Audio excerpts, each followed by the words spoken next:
Hi friends, आज मैं आपके सामने लेकर आई हूँ एक स्टोरीज हमें बहुत कुछ सिखाती हैं।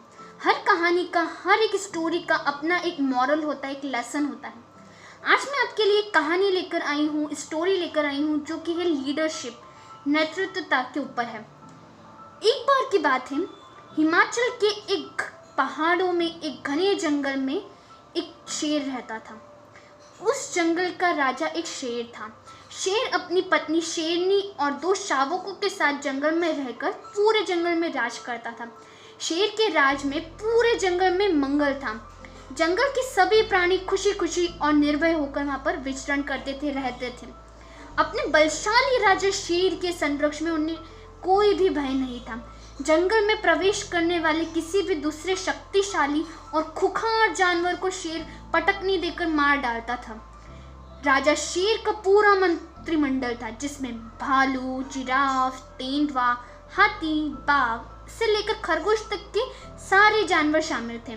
एक बार जंगल में कुछ शिकारियों ने प्रवेश किया। शिकारियों को यह खबर थी कि जंगल में शेर और उसका परिवार रहता है, जिनको मारकर उनकी खाल से वो खूब मालामाल हो जाएंगे और खूब कमाएंगे। जंगल में शिकारियों के प्रवेश की सूचना गुप्तचर सियार ने उनके राजा को दी। शिकारी दल के प्रवेश की खबर सुनकर महामंत्री भालू ने राजा को कहा कि आप परिवार सहित कुछ दिनों के लिए पहाड़ की चोटी पर बनी गुफा में जाने की सलाह दी और कहा कि उन शिकारियों के झुंड से हम सब निपट लेंगे। अपने महामंत्री के मुख से ऐसी बातें सुनकर शेर ने असहमति से अपना सिर हिलाते हुए कह दिया कि शिकारियों के झुंड से वह खुद निपटेगा। अब शेर को आगे बढ़ता देखकर पूरे मंत्रिमंडल में और जंगल वासियों में एक अद्भुत सा हौसला आ गया, एक अद्भुत सा साहस आ गया। सेनापति बाघ ने राजा को सलाह दी कि शिकारी जंगल में घुसे उससे पहले ही हमें उन पर हमला बोल देना चाहिए, जिससे वे लोग भाग जाएंगे। शेर को यह सलाह थोड़ी नापसंद आई। वह किसी जल्दबाजी में नहीं था, फिर भी बाघ की सलाह को मानते हुए उसमें जरूरी सुधार के साथ शेर ने कहा कि हम हमला जरूर करेंगे, लेकिन अभी नहीं, थोड़े दिनों बाद, जब पूरी तैयारी और योजनाबद्ध तरीके से हम उन पर हमला करेंगे। शेर ने अपने मंत्रियों के साथ गुप्त मंत्रणा की और शिकारियों से निपटने के लिए कुछ तरीकों पर सलाह मानने के लिए सुझाव मांगा। अंत में सबकी सलाह सुनकर शेर ने एक उत्कृष्ट योजना बनी और अपने मंत्रिमंडल के सामने उनको रखा। अपनी योजना के अनुसार शेर ने पहली चाल चली और जंगल की सभी मधुमक्खियों को उसने बुलावा भेजा। कुछ ही देर में जंगल की सारी मधुमक्खियां इकट्ठी हो गईं। शेर ने उनको शिकारियों के झुंड को घायल करने का आदेश दिया और अपने राजा का आदेश मानकर उन्होंने शिकारियों पर हमला बोल दिया और टूट पड़ी। अचानक हुए हमले से शिकारी इधर उधर भागने लगे। मधुमक्खियों के काटने से शिकारी घायल हो गए और मधुमक्खियों से बचने के लिए शिकारियों ने एक उपाय सोचा। वे सब पानी के तालाब की ओर भागे, जिसमें डुबकी लगाकर वे उनसे तुरंत रूप से बच सके। तालाब में कुछ दूरी पर ही शिकारियों के पांव अचानक से ठिठक गए। उन्होंने देखा कि बहुत सारे मगरमच्छ तालाब के किनारे पर इधर उधर घूम रहे हैं। अपनी आंखों के सामने मौत को खड़ी देखकर शिकारी उल्टे पांव वापस भागने लगे, लेकिन तब तक मधुमक्खियों ने उन्हें इतना ज्यादा घायल कर दिया था, आंखों पर काटने से सबकी आंखें सूज गई थीं और शिकारियों ने शिकार की इच्छा छोड़कर वापस घर सही सलामत लौटने में अपनी इच्छा जताई। लेकिन तभी बीच में शेर की सेना बाघ की अगुवाई में उन्हें हमला बोल देती है। आंखों में दर्द और थकान की वजह से अचानक से ज्यादा वह भाग नहीं सके। सभी शिकारी खुद ब खुद शेर की सेना का शिकार हो गए और अपने राजा की सूझबूझ के साथ पूरा जंगल बच जाता है और अपने राजा की शान में जय जयकार करते हैं। दोस्तों, यह कहानी इतनी ही नहीं है, इसके अंदर कुछ ऐसे बिंदु हैं जिन्हें हमने शायद सुनने में नज़रअंदाज किया होगा। यह कहानी नेतृत्वता के ऊपर है, लीडरशिप के ऊपर है और यह कहानी ऐसी नेतृत्वता, लीडरशिप को हमें सिखाती है, इन बिंदुओं को सिखाती है। पहला बिंदु कि किसी भी प्रॉब्लम, किसी भी समस्या में खुद को आगे रखना। यदि एक हम लीडर हैं तो हम एक लीडर के दौर पर हम कैसे समस्या का समाधान करेंगे, उस प्रॉब्लम से हम निकलेंगे। दूसरा, सबका विश्वास प्राप्त करके एक प्लान को सक्सेसफुल बनाना।